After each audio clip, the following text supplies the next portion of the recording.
Hi, everyone. Welcome back to Learn With Me. I'm Deborah Hanson, and today we are going to look at Unit 2.3, Introduction to Memory. So today we're going to go over the essential questions, the essential knowledge, and the CED questions from the College Board. So we're going to understand what they want us to know and all the vocabulary and key terms that go with it. I will make a separate video for the key terms, but for now, we're just going to go through the question and the essential knowledge that is from the CED handbook that they've put out from the College Board.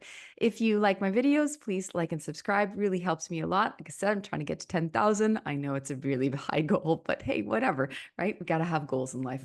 Okay, so the question that we are going to look at today is explain how the types, structures, and processes of memory work. Okay. And we have a bunch of key terms. Like I said, some of these are going to be embedded in this presentation, but also I will do a separate video with definitions and real life examples, which is what I usually do for each of the sections of the unit. If you want to follow along with the full slideshow, because this is just like bits and pieces, I do have it available on my Teacher Pay Teacher Store, link below, so you can get that there, and it has a little workbook that you can work along with it. You can do it digitally or just watch the videos and follow along. Okay, let's get going. So we're going to have a look at introduction to memory here. We're going to talk about the different types, structures, and processes because that's what the CED question wants us to do. So we're going to look at the overview of how memory works, encoding, storage, retrieval. We're going to look at how the importance of memory in learning, recalling events, and daily tasks. So we're going to start off by looking at explicit versus implicit memories. So let's start with explicit memories. So explicit memories are easily described and shared with others, okay? And they're broken into two types of memory. So episodic memory and semantic memory. An episodic memory is memories of personal experiences. So for example, remembering your last birthday. A semantic memory is a memory of facts and knowledge. So for example, if somebody said to you, what's the capital of France? Then you would remember, your semantic memory would tell you that it is Paris. So then we also have implicit memory. Implicit memory is difficult to describe and often involves skills. So we can break that down into procedural memory. So memory of how to perform a task. So for example, an implicit memory or procedural memory is how to ride a bicycle. Okay. We're going to look at prospective memory now. So that's remembering future tasks. Prospective memory is when memory related to future actions, like remembering to take your medicine at a certain time of day. That would be prospective memory. Then we have long-term potentiation. Long-term potentiation is a process where a repeated activity strengthens connections between the neurons, making memories more stable. Okay, then we have the working memory model. So the working memory model is broken into three, basically, sections, I guess. Central executive, phonological loop, and visuospatial sketchpad. So let's start with central executive. So central executive is the manager that controls attention and coordinates all the other components.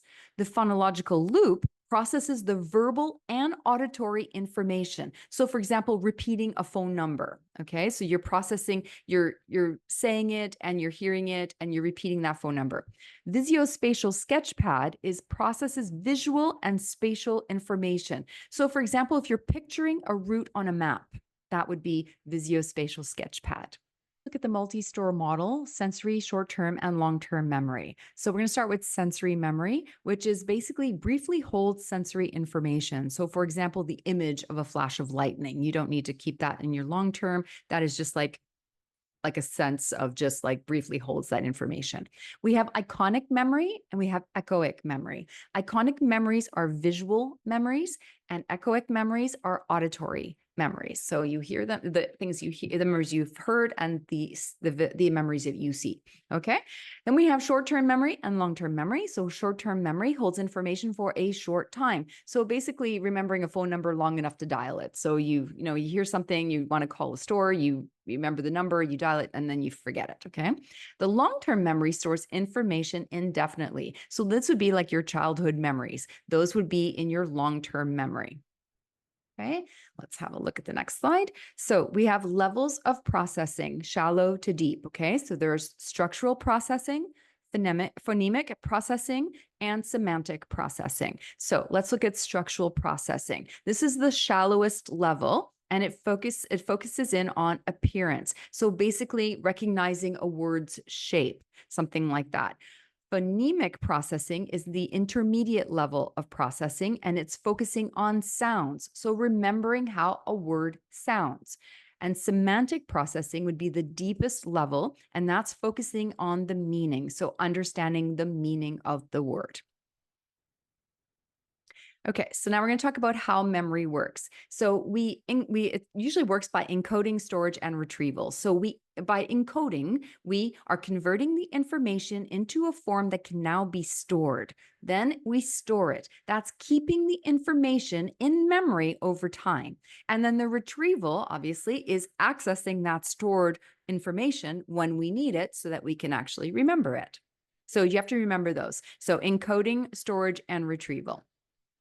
So let's look at the key points just for this section of 2.3. So the key points to remember are there are different types of memories that serve different functions. We have the biological processes like the long-term potentiation, which helps strengthen memory. We have models like working memory and multi-store memory that help explain how we process and store information. And we have the levels of processing that influence how well we remember information. Okay. So that's all I have for 2.3. It's kind of a short one, short question. But again, I'm going to make a separate video for all of those key terms that we talked about in this video with definitions, real life examples to help you out. If you like the video, please like and subscribe and leave me a comment. I love seeing the comments and I always answer the comments. And I'm trying to get those numbers up on the subscriptions. So please help me out with that if you can. And as always, have a great day and I'll see you next time.